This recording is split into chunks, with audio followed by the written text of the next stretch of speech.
عن ابن عمر رضی اللہ تعالی عنہما قال قال رسول اللہ صلی اللہ علیہ وسلم صلاة الجماعة تفضل صلاة الفذ ب27 درجة. وعن ابی ہریرہ رضی اللہ تعالی عنہ قال قال رسول اللہ صلی اللہ علیہ وسلم والذی نفسی بیدہ لقد ہممت ان آمر بحطب فيحتطب ثم آمر بالصلاة فيؤذن لها ثم آمر رجلا فيؤم الناس ثم أخالف إلى رجال وفي رواية لا يشهدون الصلاة فأحرق عليهم بيوتهم والذي نفسي بيده لو يعلم أحدهم أنه يجد عرقا سمينا أو مرماتين حسنتين لشهد العشاء. وعن ابن عمر رضی اللہ تعالی عنہما انه اذن بالصلاة في ليلة ذات برد وريح ثم قال الا صلوا في الرحال ثم قال ان رسول الله صلى الله عليه وسلم كان يأمر المؤذن اذا كانت ليلة ذات برد ومطر يقول الا صلوا في الرحال. متفق علیہ.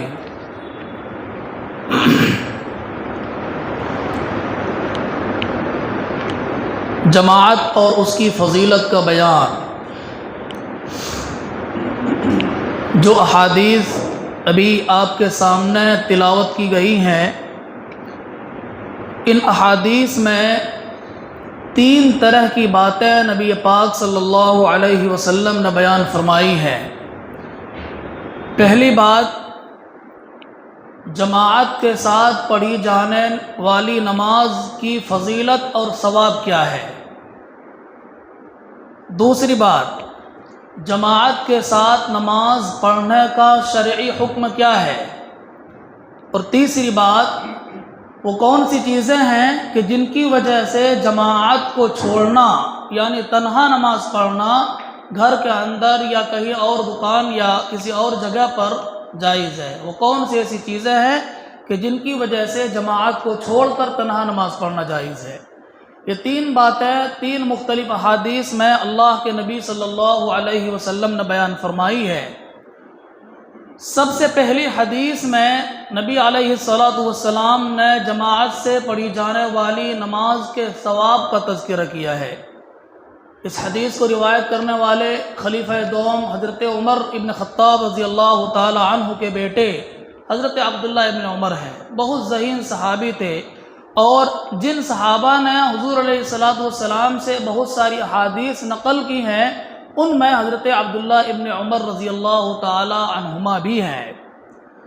یہ نقل کرتے ہیں کہ اللہ کے نبی صلی اللہ علیہ وسلم نے فرمایا، جماعت کی نماز تنہا پڑھی جانے والی نماز سے 27 درجے ثواب میں بڑھ جاتی ہے. اگر کوئی آدمی فرض نماز تنہا پڑھتا ہے بغیر کسی مجبوری کے، بغیر کسی عذر کے، تو اس کو جتنا ثواب ملے گا تنہا نماز پڑھنے کی صورت میں، اگر وہی نماز وہ مسجد میں آ کر جماعت کے ساتھ پڑھ لیتا تو اس کو 27 گنا ثواب ملتا.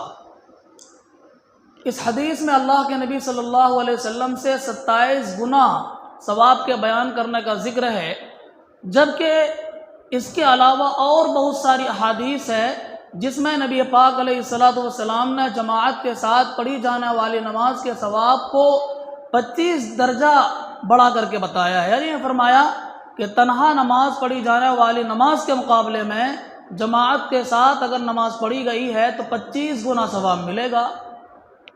تو ایک حدیث میں 27 گنا کا ذکر ہے اور دوسری حدیث میں 25 گنا کا. ان دونوں کے درمیان تطبیق کی صورت کیا ہے؟ بظاہر یہ لگتا ہے کہ دونوں حدیثیں الگ الگ ہیں، مختلف ہے، اور مختلف ہے بھی، اس لیے محدثین عظام نے ان دونوں کے درمیان تطبیق دی کہ دیکھیے، دراصل اللہ تعالی نے شروع میں تو جماعت کی نماز کا ثواب 25 گنا زیادہ ہی کر رکھا تھا، لیکن حضور علیہ السلام کی برکت اور طفیل سے اللہ تعالی نے اس امت پر مزید مہربانی کی اور 2 گنا اور کا اضافہ کر دیا، اس سے 25 سے 27 گنا ہو گئے۔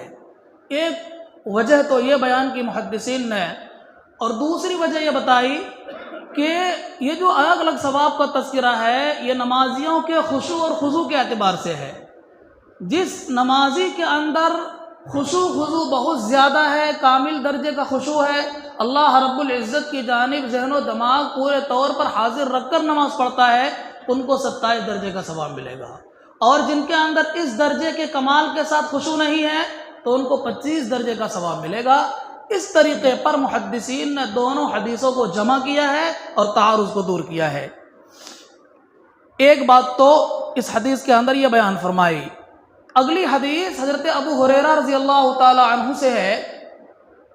یہ نبی علیہ السلام کا قول نقل کرتے ہیں کہ ایک مرتبہ حضور علیہ السلام نے یہ بات ارشاد فرمائی کہ قسم ہے اس ذات کی جس کے قبضے میں میری جان ہے، میرا دل چاہتا ہے کہ میں کچھ لکڑیاں جن کو جلا کر کے کھانا بنایا جاتا ہے، آگ دہکائی جاتی ہے، ایسی لکڑیوں کو جمع کرنے کا حکم دوں، پھر کسی آدمی کو نماز پڑھانے کا حکم دوں کہ وہ اذان دلوائے مسجد میں اور خود آگے بڑھ کر لوگوں کی امامت کرائے، اور میں اپنے ساتھ کچھ نوجوانوں کو لے کر گاؤں کا چکر لگاؤں اور جا کر دیکھوں کہ کون کون لوگ جماعت کے ساتھ نماز چھوڑ کر اپنے گھروں کے اندر نماز پڑھ رہے ہیں، تاکہ ان گھروں میں آگ لگا دو۔ یہ نبی پاک علیہ السلام نے اتنے زیادہ سخت کلمات ایسے لوگوں کے بارے میں ارشاد فرمائے کہ جو لوگ جماعت چھوڑ کر گھروں کے اندر تنے تنہا بغیر کسی مجبوری کے نماز پڑھ لیتے ہیں۔ اور اسی پر بس نہیں کیا، فرمایا حضور نے یہ تو دین کے معاملے میں لوگوں کی اتنی سستی ہے کہ جماعت کے ساتھ نماز ہو رہی مسجد میں، وقت ہے، سب کچھ ہے، کوئی مجبوری نہیں ہے، تب بھی وہ جماعت کو چھوڑ کر تنے تنہا نماز پڑھ لیتے ہیں اپنی سہولت کے اعتبار سے۔ اگر انہی لوگوں کو دنیا کی کوئی چیز ملنے کا مسجد میں عشاء کے وقت اعلان کر دیا جائے کہ فلاں چیز مسجد میں عشاء کے وقت بٹے گی، ظاہری طور پر حقیقی طور پر بٹے گی، اعلان ہو جائے، تو وہ لوگ عشاء کی نماز میں حاضر ہونا مشکل کام ہے۔ منافقین پر سب سے زیادہ عشاء کی نماز میں حاضر ہونا مشکل ہوتا تھا اور فجر کی نماز میں۔ تو عشاء کی نماز جو مسجد میں آنے کے اعتبار سے انتہائی مشکل وقت ہے، لیکن ایسے وقت میں بھی اگر کوئی چیز لینے کا اعلان کر دیا جائے اور دینے کا اعلان کر دیا جائے تو سب لوگ بھاگتے ہوئے مسجد میں آئیں گے اور جماعت کے ساتھ شریک ہو جائیں گے۔ اللہ کے نبی صلی اللہ علیہ وسلم نے جو الفاظ ارشاد فرمائے ہیں وہ ہے کہ قسم ہے اس ذات کی جس کے قبضے میں میری جان ہے، اگر ان میں سے کسی کو معلوم ہو جائے کہ ایک موٹی ہڈی ملے گی کہ جس پر گوشت چڑھا ہوا ہو، یا 2 اچھے اور عمدہ کھر ملیں گے جانوروں کو کہ جن پر گوشت ہوتے ہیں، تو یہ سارے کے سارے لوگ عشاء کی نماز میں حاضر ہو جائیں گے اور نماز پڑھیں گے، لیکن جماعت کے ساتھ نماز پڑھنے کے لیے آنا ان کا مقصود نہیں ہوگا، وہ گوشت کی بڑی ہڈی لینا مقصود ہوگا یا جانوروں کے کھر کو حاصل کرنا مقصود ہوگا۔ کیا مطلب؟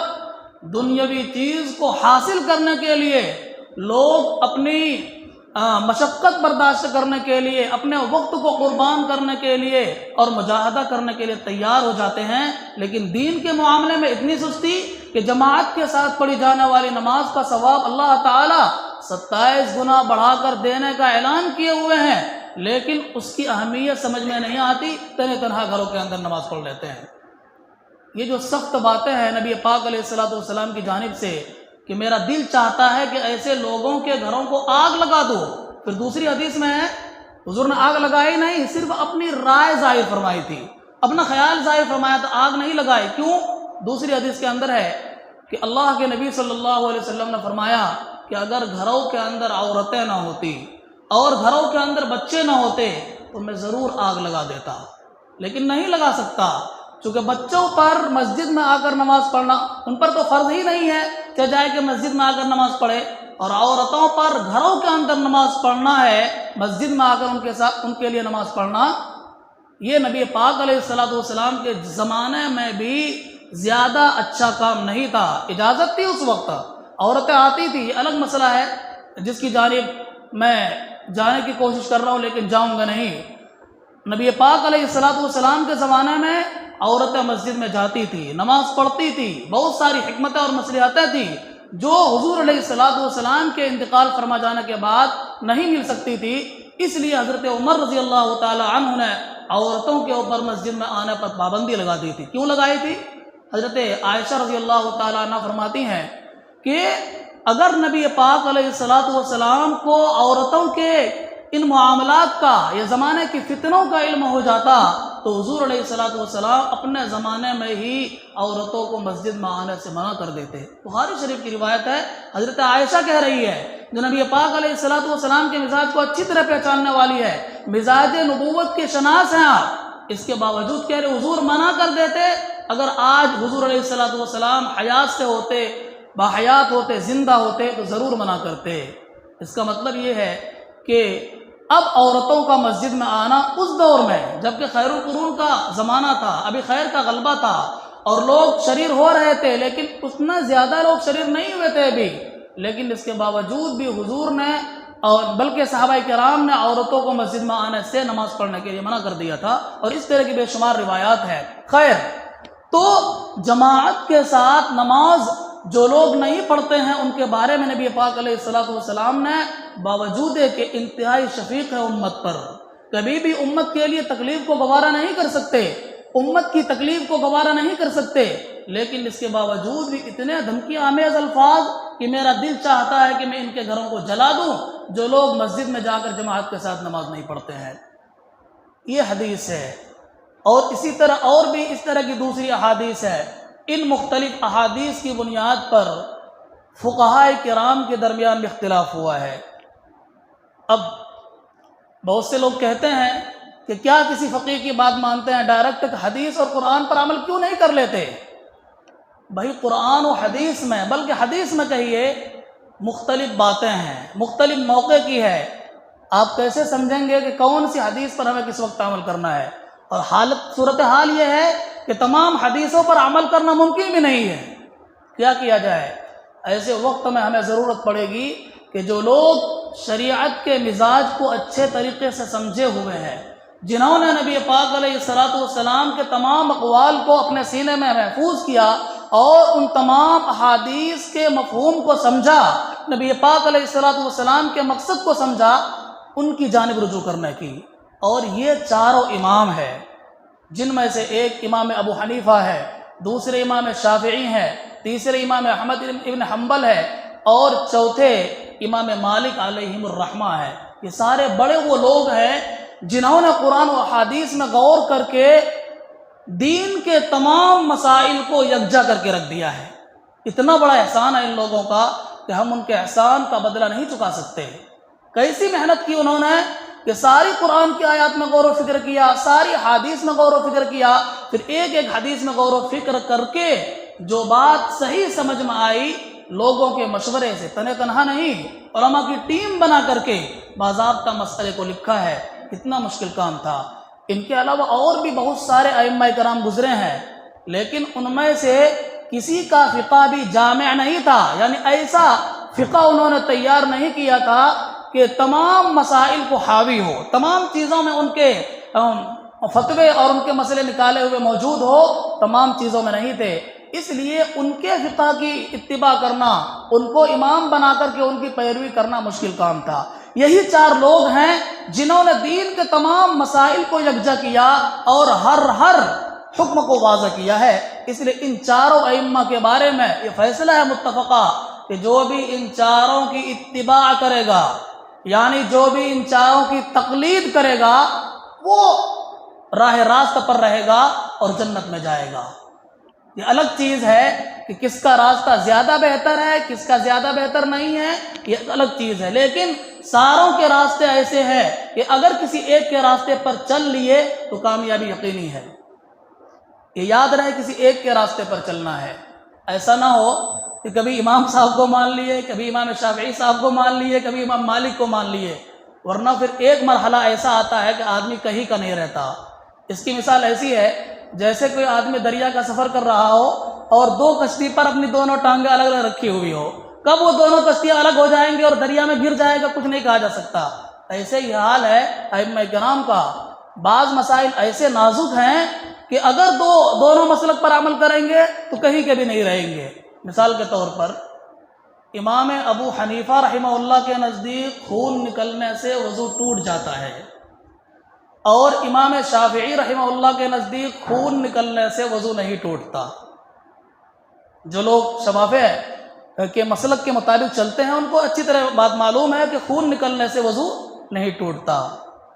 اب اگر کسی آدمی کا خون نکلا اور اس نے یہ سوچا کہ چلو میں بلکہ ایک اور مثال لیجئے، خون بھی نکلا اور اس کے ساتھ ساتھ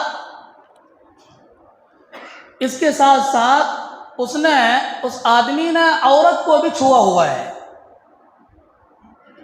ایک مس مراد، وضو کر کے عورت کو چھونے سے وضو ٹوٹ جاتا ہے امام شافعی علیہ الرحمہ کے نزدیک، ٹھیک ہے؟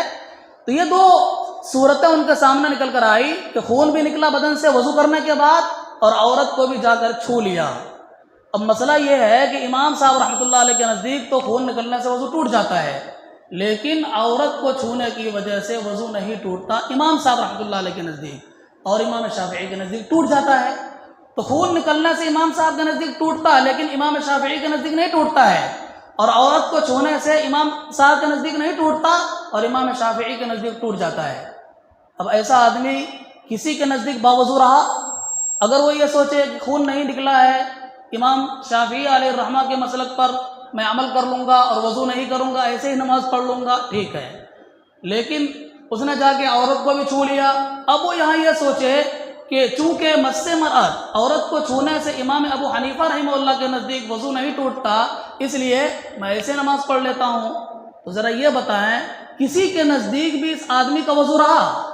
جب وضو نہیں رہا نماز کہاں سے ہوگی؟ اور دلیل دونوں طرح کی ہے جس کی بنیاد پر ہر امام نے اپنی اپنی کتاب میں مسئلہ لکھا ہوا ہے۔ اس لیے جماعت کے سلسلے میں بھی ائمہ کرام کے اقوال مختلف ہوئے ہیں، مذہب مختلف ہے۔ حضرت امام ابو حنیفہ رحمہ اللہ فرماتے ہیں کہ جماعت کے ساتھ نماز پڑھنا واجب کے قریب قریب ہے، واجب کے قریب قریب ہے، گویا واجب ہی ہے۔ حضرت امام شافعی علیہ الرحمہ فرماتے ہیں کہ جماعت کے ساتھ نماز پڑھنا فرض کفایہ ہے۔ حضرت امام احمد بن حنبل رحمہ اللہ فرماتے ہیں کہ جماعت کے ساتھ نماز پڑھنا فرض عین ہے، اگر نہیں پڑھی جماعت کے ساتھ تو نماز ہی ان کے نزدیک نہیں ہوگی۔ یہی وجہ ہے کہ آپ عرب ممالک میں جو لوگ گئے ہیں حج عمرہ کرنے کے لیے یا کام کرنے کے لیے، جو لوگ گئے تھے، آ گئے یا کر رہے ہیں، وہ لوگ دیکھتے ہوں گے کہ وہاں پر مسجدوں میں ایک نماز کی بار بار جماعت ہوتی ہے۔ ابھی جماعت ہوئی، کچھ دیر کے بعد دوسری جماعت ہوگی، کچھ دیر کے بعد تیسری جماعت ہوگی، اس طریقے پر بار بار جماعت ہوتی ہے۔ یہ ان کی مجبوری ہے، اس لیے کہ ان کے امام قرآن و حدیث میں غور کر کے اسی نتیجے پر پہنچے ہیں کہ جماعت کے ساتھ نماز پڑھنا فرض عین ہے۔ اگر جماعت کے ساتھ نماز پڑھی نہیں تو نماز ہی نہیں ہوگی۔ تو مسئلہ بہت ٹیڑھا ہے، اس لیے وہ لوگ بار بار جماعت کرتے ہیں۔ حنفی مسلک میں جماعت فرض عین نہیں ہے، واجب ہے، اور دوسری طرف یہ بھی مسئلہ ہے کہ دوسری جماعت کرنا جائز ہی نہیں ہے۔ دلیل، ایک مرتبہ نبی پاک صلی اللہ علیہ وسلم دو قوم کے درمیان صلح کرانے کے لیے تشریف لے گئے تھے۔ صلح کرانے میں ٹائم لگ گیا، جماعت کے ساتھ نماز ہو چکی تھی مسجد نبوی میں۔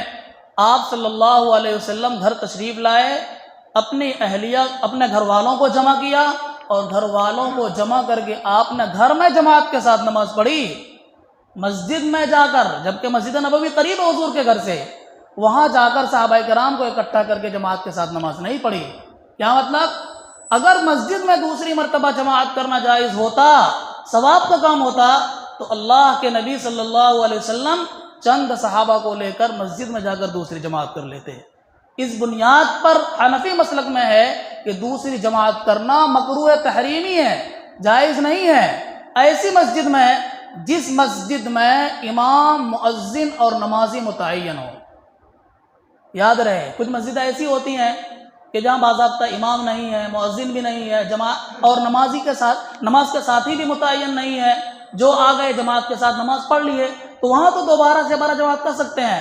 لیکن جو ہماری مسجد ہے، اس طرح کی جو مسجد ہے جہاں امام بھی متعین ہے، مؤذن بھی متعین ہے، نمازی بھی محلے کے متعین ہوتے ہیں، نماز کا وقت متعین ہے، تو ایسی مسجد میں دوبارہ جماعت کرنا مکروہ تحریمی ہے۔ اور وجہ حدیث ہے، وجہ پہلی جماعت کی اہمیت کا کم ہونا ہے۔ اگر دوسری جماعت کی اجازت دے دی جائے تو کچھ لوگ کام کے اندر مشغول ہوں گے اور سوچیں گے ابھی تو پہلی جماعت کا وقت ہوا ہے، بعد میں چل کر 2-4 لوگوں کو ساتھ میں لے کر نماز پڑھ لیں گے، ثواب تو مل ہی جائے گا، حرج کیا ہے، یہی سوچیں گے نا۔ تو پہلی جماعت کی تعداد کم ہو جائے گی، اور حدیث میں ہے کہ جس جماعت میں جتنے زیادہ لوگ ہوں گے اسی اعتبار سے ثواب ملے گا۔ اس لیے فقہ حنفی میں دوسری جماعت کو مکروہ تحریمی قرار دے دیا گیا ہے۔ خیر، یہ اختلاف کیوں ہے؟ اختلاف مختلف احادیث کی بنیاد پر ہے۔ فقہاء کرام کے درمیان اختلاف کسی ذاتی دشمنی کی وجہ سے کبھی نہیں ہوا ہے۔ حالت یہ تھی کہ امام مالک علیہ الرحمہ نے امام ابو حنیفہ رحمہ اللہ کے بارے میں کہا، یہ آدمی ملاقات کرنے کے لیے گئے، فرمایا کہ اگر یہ آدمی کسی اینٹ اور پتھر کے کھمبے کے بارے میں یہ کہہ دے کہ یہ سونا ہے تو دلیل کی بنیاد پر یہ ثابت کر دے گا کہ سونا ہی کا ہے، اس کے علاوہ کسی کی ہمت نہیں ہوگی یہ سونے کے علاوہ کی دلیل کی بنیاد پر، حقیقت میں کیا چھوڑ دیجیے اس کو۔ اتنے زبردست تھے، آپس میں ایک دوسرے کے ادب و احترام تھا، جب جاتے تھے تو اپنے مسلک کو چھوڑ کر انہی کے مسلک کے مطابق عمل کرنے لگتے تھے۔ تو ان کے درمیان جو اختلاف تھا وہ قرآن و حدیث کے مختلف ہونے کی وجہ سے اختلاف تھا، نصوص کے سمجھنے میں، قرآن و حدیث کو سمجھنے میں اختلاف ہوا ہے، جس کی بنیاد پر مسئلے میں تھوڑا تھوڑا اختلاف ہو گیا ہے۔ خیر، تو جماعت کے ساتھ نماز پڑھنا واجب ہے، یہ دوسری حدیث سے ثابت ہوئی جو حضرت ابو ہریرہ رضی اللہ تعالیٰ عنہ سے مروی ہے۔ تیسری بات، وہ کون سے آزار ہیں کہ جس کی بنیاد پر جماعت کے ساتھ نماز نہ پڑھنا یعنی جماعت کو چھوڑنا جائز ہے؟ حضرت عبداللہ ابن عمر رضی اللہ تعالیٰ عنہما خود کہتے ہیں کہ ایک مرتبہ میں نے اذان دی، اور اذان دینے کے بعد نبی پاک علیہ السلام نے فرمایا کہ مؤذن سے کہو کہ تم لوگ اعلان کرو، تم یہ اعلان کرو، الا صلو فی الرحال، لوگوں اذان ہو چکی ہے، نماز کا وقت ہو چکا ہے، تم لوگ اپنے گھروں ہی کے اندر نماز پڑھ لو۔ کیوں فرمایا حضور نے؟ کہتے اس لیے کہ اس رات بہت سخت سردی تھی اور بہت تیز بارش ہو رہی تھی، جس کی بنیاد پر نبی پاک علیہ السلام نے گھر ہی کے اندر نماز پڑھنے کا حکم دیا، اذان ہو گئی مسجد میں۔ یہ بات یہاں ذکر کی گئی تو اس حدیث کے اندر سخت بارش کی وجہ سے اور سخت سردی کی وجہ سے گھر میں نماز پڑھنے اور جماعت کو چھوڑ کر نماز پڑھنے کا حکم معلوم ہوا، چھوڑ سکتے ہیں، جائز ہے۔ اسی طرح اور بھی کچھ چیزیں ہیں جو فقہاء کرام نے عذر میں شمار کرایا ہے کہ اگر یہ چیزیں پائی جائیں گی تو نماز جماعت کے ساتھ چھوڑ نہیں پڑھ سکتے، گھر میں پڑھ سکتے ہیں۔ کیا چیزیں ہیں وہ؟ مثال کے طور پر ایک آدمی کے پاس ستر چھپانے کے بقدر کپڑا نہیں ہے، نماز تو پڑھنا ہے ہر حال میں، نماز فرض ہے، معاف نہیں ہے کپڑا تب بھی پڑھنا ہے، کیسے پڑھنا ہے اس کی جزیات ہے، اس کی تفصیلات ہے۔ تو اگر کسی کے پاس ستر چھپانے کا کپڑا نہیں ہے تو گھر میں نماز پڑھنا ہے۔ اسی طریقے پر سردی باہر اتنی تیز ہو رہی ہے کہ اگر گھر سے نکل کر مسجد تک جائے گا تو یا تو بیمار ہو جانے کا اندیشہ ہے، یا اگر پہلے ہی سے بیمار ہے تو بیماری بڑھ جانے کا اندیشہ ہے۔ اسی طریقے پر مسجد اور گھر کے راستے میں کوئی خطرے کی چیز ہے، دشمن بیٹھا ہوا اس کے طاق میں، یا کوئی خوخار جانور ہے، حملہ آور جانور ہے، مت پڑھیے، مسجد میں پڑھ لیجئے۔ اسی طریقے پر کوئی ظالم آدمی، ظالم و جابر بادشاہ ہے کہ اگر گھر سے لے کر مسجد میں نماز پڑھنے کے لیے نکلیں گے تو ظلم کرے گا۔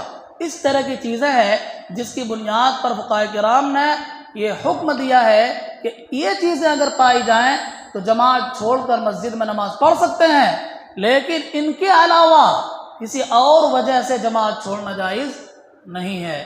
اللہ تعالی ہم سب کو جماعت کے ساتھ مسجد میں نماز پڑھنے کی توفیق عطا فرمائے۔